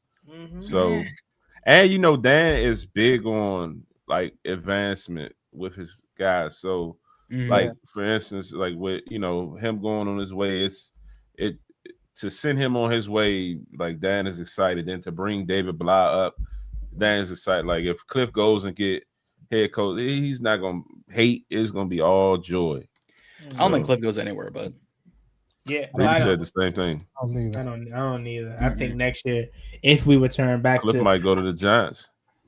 Absolutely, I think Cliff, because again, we talked about it earlier. Like his statistics are like actually good. Like this offense technically has been good, even though we haven't seen it. And there's a lot of reasons and factors to that being. I think what hurt Cliff was us being bad. So we're not performing on prime time. There's no Jay and Daniels, there's no Terry McLaurin. So they're by association. They're like, oh, well, this offense was a fluke. We don't need to bring in Cliff. Next year, I think he's gone because I think we return back to what we expect, and this team's gonna be good again. But also, I'm fine with losing Cliff after 3 years. Like 3 years, that's more than what I expected. All right, David Blah, what you got? Brian Johnson, Anthony Lynn, maybe. Like, what do y'all have? Because again, I don't know if Brian Johnson is good or not. I know in Philly he wasn't, but maybe that's just Philly. They don't have Jane Daniels. You know what I'm saying? But I just hope whatever we do, we take the Philly route. And I know it didn't work off of Philly, but I hope we promote from within. Unless we got this just stud of a guy from the outside, I hope we stay within offensively because I want to kind of keep the similarities that Cliff has. So, yeah. So what about on the defensive side? Are we on board with DQ staying as coordinator, or bringing a coordinator? He still call it. Like I'm hearing rumblings about Raheem Morris or the other guy. His name starts with a U. I can't pronunciate it. Jeff Ulbrich. Ulbrich, yeah. So what? How do we feel about that? I'm with it. I think Dan Quinn should call a defense. Now does Dan? Why is everybody sold on Raheem? I can't remember him having no lights out top 10 with the Rams. LA. Yeah, he was LA Rams. He had a nice defense. Shit, they had all dogs over there. Who can't have nothing but dogs? Yeah, whole team was fucking stacked. And you had Aaron Donald. Shit. Yeah. That's 10 players. Yeah, Ramsey. You had a prime Ramsey, bro. You had weapons over there on defense side of the ball. But you think about it though, like a lot of these he was loved when he was here too. Yeah, a lot of trash head coaches known to be able to get a lot of coordinators. Kind of like that players coach, like Dan is. Like players love Raheem Morris. I'm fine with DQ calling defense, but I don't think DQ wants to call the defense, and I don't blame him. Right? He wants to be a head coach. He wants to do everything that's head coach wise, and he wants to pass it off to the coordinator. Now, I think if Dan Quinn gets in a position like he was this year, where his coordinators aren't getting it done, he'll be quicker on his feet to step in and not be so loyal to. I'm gonna just let Joe finish it out, and I'm gonna step in when it's too late. I think he'll be quicker to not necessarily take over play calling, but evaluate these guys, actually get on their ass if they're messing up. You know what I'm saying? So that's why I think we're at with it. But I have a feeling that we're probably 2026. He probably will call defense. I think he probably will. I mean, and he didn't shoot it down too. That was like one of the first times ever he's asked a question and he gave an answer like that. Normally he'll, yeah, I mean, we'll see. We'll reevaluate after the year. He would literally like readjust. He like, that's a chance that could happen. I ain't never heard Dan Quinn say nothing about reevaluating. None No, of the he definitely energy. said, That is your man's favorite line. No, Not put him in the same that's breath definitely like your Ron's favorite man. line. But what I'm saying, like, he definitely be along those tones of like, you know, we'll assess it, or even with the injuries, like, well, everything that you ask Dan, he pushes that shit off until he has to answer it. Whereas this time they asked him a question, and he like, you know, I mean, that's a chance that could happen. I could see that being the case. You know, well, we don't know for sure, but it could happen. And I'm like, damn, when you start answering giving direct answers like that, we need to be transparent. Yeah, this motherfucker always beating around the bush. Coach. I mean, to Juan's point though, like I don't think he necessarily wants to. I think he just has to at this rate because we see what Joe Witt got us versus 2 weeks of DQs. It's better. It's a lot better, but it's also not what I'm sure he wants out of them either. Yeah. That nigga probably like, I ain't even negotiate this in my contract. I need a raise. His thought process. This ain't what I signed up for. Yeah. He said he was a little excited to answer that question. Asia, right? Definitely was. Well, respect. Yeah. Any topics we did not discuss? Shout out Kanye Anthony, man. Oh well, I mean, before we close out, is Jaden ready to go? I mean, that's the first question up there. We didn't ever address it. People said his mother said that on the stand. She did not say that. She was going back and forth with, I guess, I don't know if he was drunk or whatever, but he was just like, don't play him, keep him out for the year. You know what I'm saying? Heal him up. And she was like, he'll be back, something like that. So she didn't confirm or deny. I think we're going to trash them regardless because Max Brosmer is just like, well, I think JJ McCarthy may be back. But regardless of the fact, so I think we're going to trash them regardless with Mariota or with 5. So I think we should just let Mariota handle them and then bring 5 back for the NFC East gauntlet and allow him to play spoiler to Dallas and Philly. Is Noah Brown ready this week? He says he is. Now that's somebody that says he is.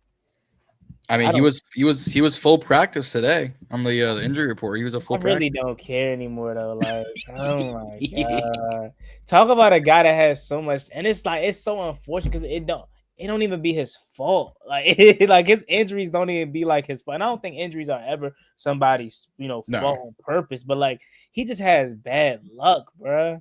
Like going back to the spring, then he gets this last year. He's like, so. Yeah. My thoughts on Bill and the Mariota. That shit was frying me, bro. I wanted to mute the Chris Collinsworth was blowing me, bro. Oh God. That wasn't Collinsworth. That was your man. That was Collinsworth. Tarico. That was Collinsworth saying that. Mariota, but I thought it was. But even Mariota said today that's how you supposed to say it. It's Mariota. And he said we all these years we've been saying Mariota. It's Mariota. That shit sucked.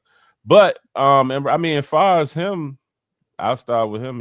Marcus, I mean, he's solid. I feel like he do dumb shit. When he makes mistakes, he make big dumb mistakes. But for the most part, I mean, he's a solid backup, one of the better backups in the league. So I mean, just resigned. Yeah, bring him back. Oh. In reference to Bill, I don't know, man. Like I feel like definitely Bill came out strong and shocked a lot of us with his abilities and whatnot. Gave us a different running style we hadn't seen. I feel like that running style could still work, but sometimes he got to know when to just hit the gap and get the yards that he can get. Bill's trying to score on every play. And that's kind of backfiring on him. And you're seeing where a guy like Rodriguez can come in and get 3 yards and get 4 yards, and you know what I mean, and be able to move the chains, or you know what I mean, kind of wear the defense down a little bit. They come out and you know what I mean, still get those gritty yards, and before you know it, he breaks one. I think with Bill though, he's not a guy you can just keep plugging in and give him a carry here, carry there, carry. I feel like most running backs, you know what I mean, he's one of them guys that has to get in rhythm. So you know what I mean, if he hasn't really been able to really get in rhythm, because you don't know when he's going to play. Sometimes they go whole quarters without switching the running back, or you know, putting them in. And as you see, he's getting better in the pass game, but I think it's just going to take time, more development for him to really break out. He showed flashes earlier this year, like I said, and I think he can be a real nice running back in this league. It's just, you know, he kind of got caught up on his flaws, and it just kind of really exposed a lot. And again, with the offense having the injuries and all the other struggles, and not having, you know, reliable receivers, and they stacking the box, you gotta, you know, I mean, you gotta pause, put your head down, and get what you can get, and that's not really his style of running. Yeah, I think, if I'm being honest, I'm still hoping Bill pans out, but I think him not playing, him going whole quarters without seeing the field, is speaking bias to how they view him, at least right now. So C-Rod, I don't know about y'all, but I always felt like he had the talent. They just played with him. Like, they never gave him true opportunities. Oh, they'll call him up at week 13, let him get some snaps here and there. You know, this going back to the last regime. Put him on the practice squad, release him, bring him back. Oh, bring him up week 15. Never. He just stayed the course. And now I think he's a core piece of that backfield in the future. I'm not saying he's your running back one, but he's definitely, I think he's your RB2. Whether Bill's your RB1, whether you go out and you get somebody in free agency, or whether, let's just say hypothetically, you draft Jeremiah Love. Like, let's just say that. And I know that probably won't happen, but if you get that kind of back, like, and don't put it past them, because running backs are making a comeback now. Like, Jahmyr Gibbs's of the world, Bijan Robinson's are making teams reevaluate the running back position and say, hey, maybe we do got to get one of these first round back. You know what I mean?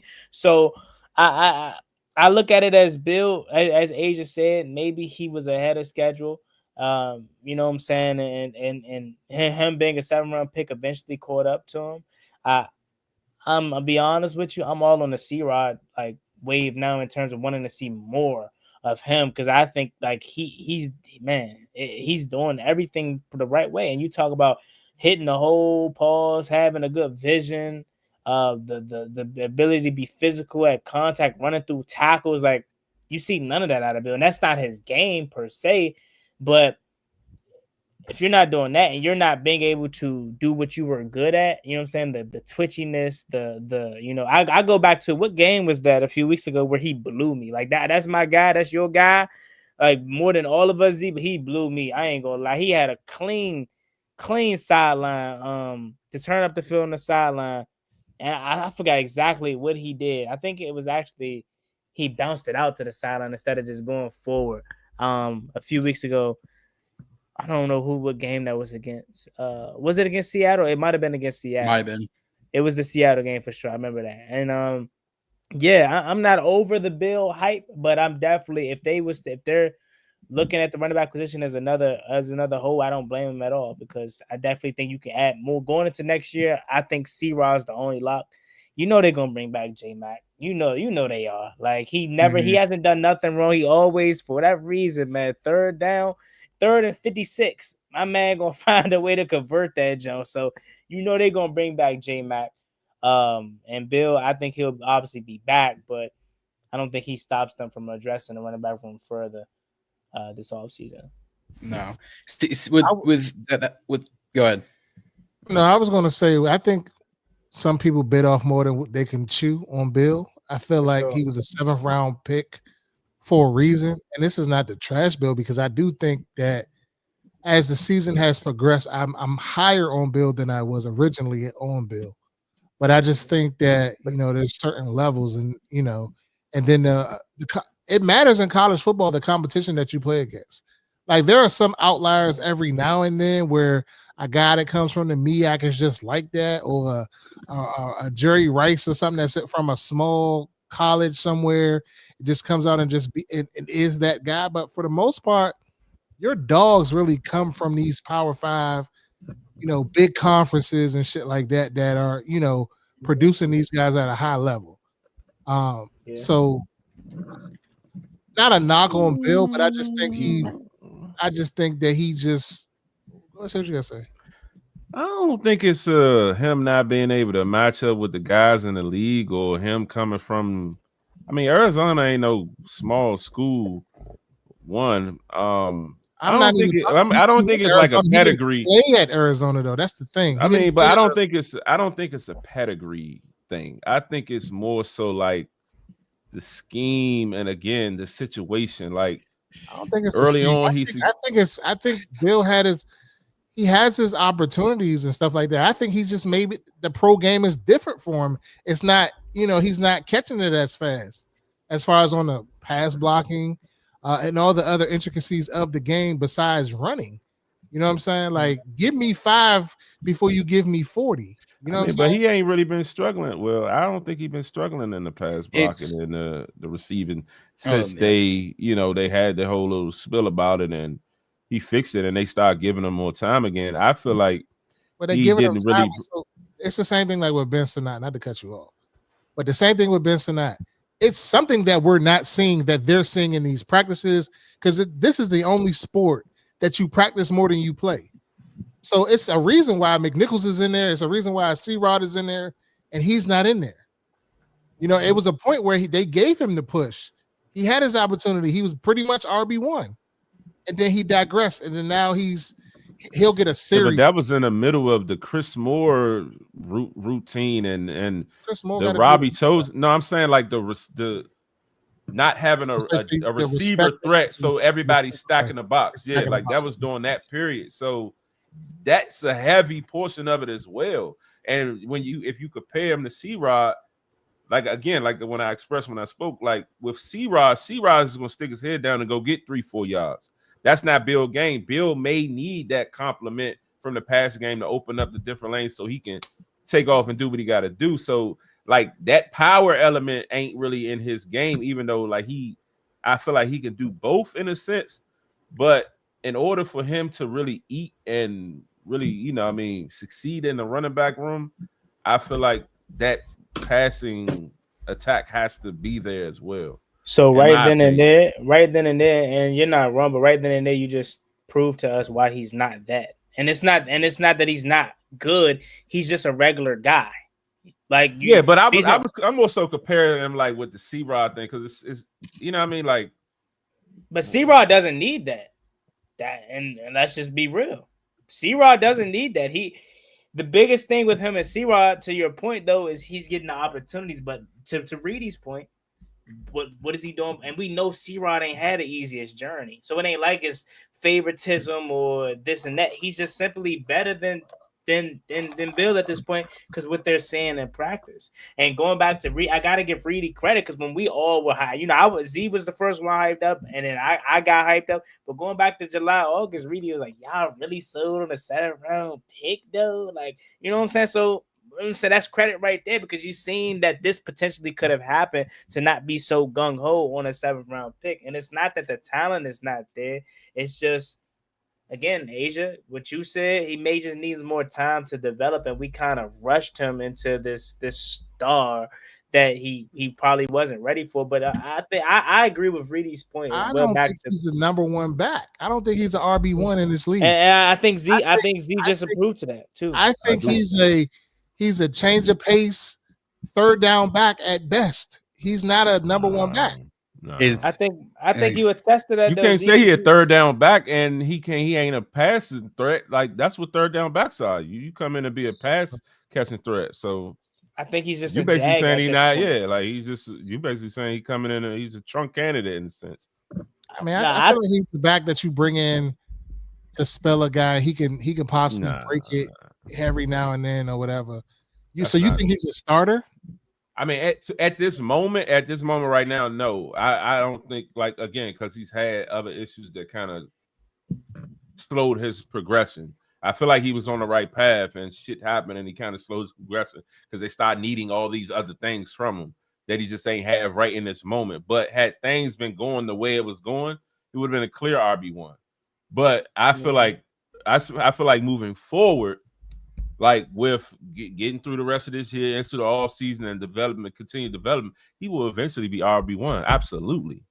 I feel like you kind of like I was saying a couple minutes ago. I get what you're saying about that, but the difference between Bill and the rest of these other guys, you're telling us why he's not successful because of the things around him, no passing game and all this, no whatever you feel like is the reasons he's not been successful, which is true. But you can't put him in a conversation as an RB1 when you look at other RB1s. And I'm not saying anybody, no regular degglers, Jahmyr Gibbs or Bijan. I'm not saying, I know those are cream of the crop kind of guys, but those guys don't need a passing game. You know what I'm saying? Those guys don't need things around them to be good. They find ways to be good because they're just that kind of talent. That goes back to Reedy's point.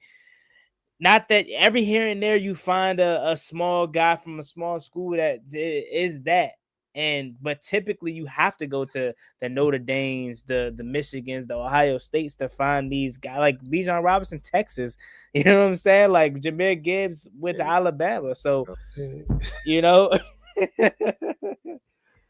Hey, but again, let me make sure I'm clear when I say RB1. He's not an RB1 in this very moment. No, I feel like he was on that path to be that, and then there was a diversion. You know, he went a different route. But eventually he'll get back and be RB1 is what I'm saying. But today in this very moment, no, I can't say he's RB1. No, he hasn't produced enough, but also I feel like it's a mixture of a lot of different variables. Terry just got back healthy though. What you mean? I'm talking about the comment. Like that's why that was gonna be my question to you, Z. I'm like, what is the not excuse, but what is the reasoning for C-Rob being so successful? And maybe the only thing you can but that's say why I is said the style. I feel like with C-Rod, it's the style of backs. You can give C-Rod nothing. He can put his head down and go get 3 or 4 yards. And if you continue to do that, like if you continue going against applying pressure to something, it's eventually going to break. That's not Bill's style, so you can't expect Bill to do that. With C-Rod, it's a mixture of style, it's a mixture of grit, and you know what I mean, it's a mixture of experience. That's hard but I don't think like talent-wise, he's just much better than Bill. I don't think he is either. I don't think C-Rod is I feel like his style and experience. I don't think he's a great. I wouldn't even say he's a number one back. I just think he's the best option at the moment. Correct. He's not the number one back for sure, and I think Bill has the ceiling. But without a doubt, he's earned himself as the RB2 at least next year. RB2. I don't think he's RB1, but RB2. Like, come on. And then he said, it depends on what they're doing off. It depends. Like, hard to run against C-Rod did well last year, and they came right back and had his ass week 1 inactive. Yeah, but they ain't give him this many opportunities that he's getting now, though. Like they ain't got no option now. They had to. I know. They don't have no option now, but look like that. You gonna penalize him for taking advantage of his opportunities? They gave away B-Rob. That's why. That sounds like an opportunity that opened up for him. So because you didn't have this thought of having him having these much opportunities, but now he's taking advantage of them, you're gonna go back 2026 and say you're supposed to do. Yeah, he's doing what he's supposed to do. Don't get me wrong, but now in 2026, they're gonna be like, "Oh yeah, you only did that because the opportunities we gave you. We're gonna take that away from you." How you gonna penalize it? I think the goal every year per organization is to get better from where you were the year before, and I think they realized that they kind of maybe put the cart before the horse when it came to the Brian Robinson situation. I'm not saying B-Rob is no stalwart or nothing like that in this league. But I'm just saying, like, maybe they should have did it a little differently. They weren't anticipating Austin Eckler getting hurt, things of that nature. Yeah. They probably thought they were going to get more out of Eck and stuff like that, and they were going to mix and match with, C-Rob wasn't even in the plans when they I don't think he was in the plans, but it just worked out that way. Yeah, week 1 through 3, he was inactive. C-Rob was never in the plans until Bill didn't work out. Yeah, I think next year it's a possibility that all 3 of these backs return, but it all depends on what they do. Because I don't think Eckler's back next year because His contract is up. I don't think they go re-sign him. I think they go elsewhere for another back. There are a couple backs out there. I don't know. We'll see. Yeah, I agree. But I do agree with you. I think Bill is definitely in the mix for the number 2, number 3 back.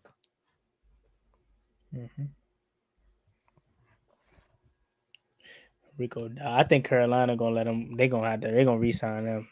They're gonna have to. I can see Brees Hall can go. Edwards is good. Don't sleep on him. Man, I haven't seen Edwards. The only time I see Edwards is if I load up the game, and I click and I look at the cover art of NCAA 25. You talking about Edwards from Michigan? Yeah. Donovan Edwards. Shit, If Carolina, fuck, you got fucking. Should have got Travion Henderson. That's what the fuck we should have did. Man, All the other backs that fucking John put us on, man. Open. Come on. I mean, I wanted Hampton, and he ain't doing much because of injury. But Henderson, but he has. But right before the injury, we've seen flashes of him before the injury. So if you take away the injury, he has an excellent year, in my opinion. I think so. Kenneth Walker. I don't think I mean, I know they got Charbonnet, but I don't think they're gonna let Kenneth Walker go. Especially down the stretch of this year, especially the season I'm trying to win the NFC West. If he's running the ball, continuing, I mean, they got Charbonnet, but they don't gotta run the ball. It's the JSN show. Yeah, just the Sam Darnold show too. You know how you get doing big games, so. Well, it's the JSN show featuring Sam Darnold. No. I'm saying though, the show is Sam Darnold saying ghost in the postseason or close to the postseason. You know, Mike Green. That is an interesting. I'm glad you brought that up because I feel like a lot of us wanted him, and in Baltimore he started off really good, especially in the preseason. But I honestly haven't heard much about him since. It's that whole Baltimore unit is just a up and down unit. Because I'm looking at his stats right now. The fact that you brought him up, I was like, all right, I guess he's got 33 tackles, 2.5 sacks. Here's the problem. That whole Baltimore defense outside of like Kyle Hamilton truly is trash. Awful. Basula, cheats, whatever you want to call it. It's bad. They haven't had a true pass rusher since what? Matthew Judon. But even then, is Judon an out of this world generational edge? I mean, if you're saying that like that, then you got to go back to real Suggs. If you talk about generational, and is T Sizzle even generational? Or was he just did he just turn into a beast?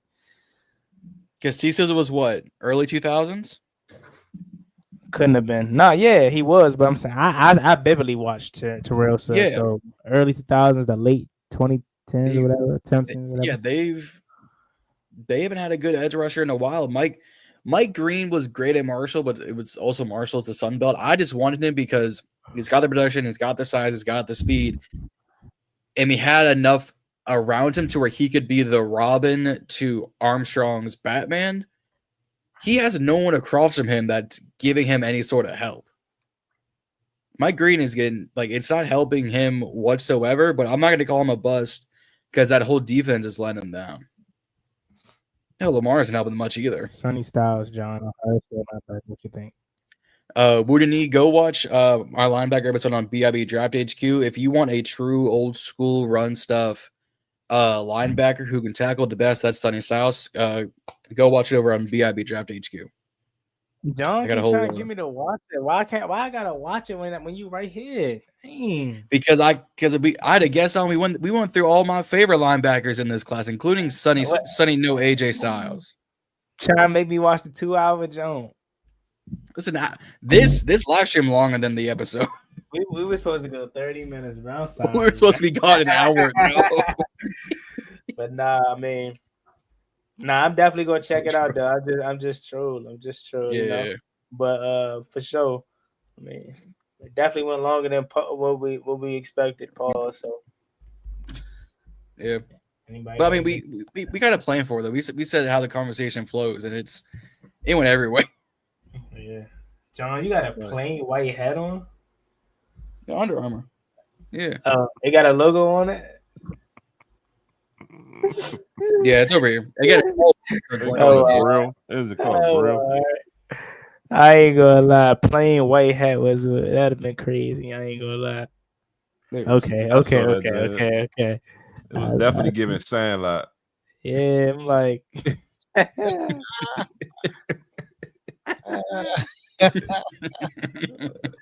Definitely was giving Sandlot, but John probably never seen that movie. I've seen it once, like Sandlot a decade ago. Classic. Come on, Smalls. How you ain't see that movie? It's been a hot minute. It's been a hot minute since we've seen it. Since I've seen it, but Yeah, no, I think we had. Yeah, we spoke on tight ends. We spoke on Nick Harbor. I'm getting receivers ready to get rolling over here. That's why we need Uncle over here, man. That's why we need Reedy. Shout out Reedy. Reedy came with the topics, man. We would have been Coach Reedy 40 minutes ago if Reedy ain't bring up the topic. Yeah, man. Y'all gonna have to hold it down next week. I ain't gonna be here. You know, I'll be in Florida, so I'm gonna tune in to y'all. See what y'all talking about. Hey, shout out to Florida. Shout out to the fellas. I'll be in the chat. My neck in the woods. At least you get to see a team win. I know this team ain't winning. Shout out to y'all. Yeah. If we playing in the chip, that'll be the night before the game. So Thursday we'll be playing for the chip. If we start Sunday, play Tuesday, and I think Thursday we might have to play Friday or Saturday, depending on how this bracket goes. But the chip should be Thursday or Saturday. Yeah, that schedule like baseball every other day. Yes, yeah, it's not normal, but hey, it is what it is. For the love of the game, you played the whole season to get here. Now it's time to go perform. Mm-hmm. John, take us out. I think we touched on everything else. Appreciate y'all tuning in for this past hour and 45 minutes. As Juan said, we were supposed to be gone an hour ago, but you know what? Had a good time, and it is what it is. We got more coming next week. Like Reedy said, he won't be here, so it'll be the three of us as we kicked off the episode. We got a game looking forward to Sunday. We'll all talk about it on individual channels. So hit that subscribe button here on the Bernie Breakdown. Road to 250. We had about 165 here on the Bernie Breakdown individual channel, trying to grow this each and every week, whether it's reels, whether it's shorts, whether it's episodes, whether it's live stream. We're trying to grow this channel. Go follow all of us at One Guy Talking Sports, at Reedy Z, at Podcast. And with that being said, that's Reedy, that's Z, I'm John, that's Juan. We'll see y'all next week. We out.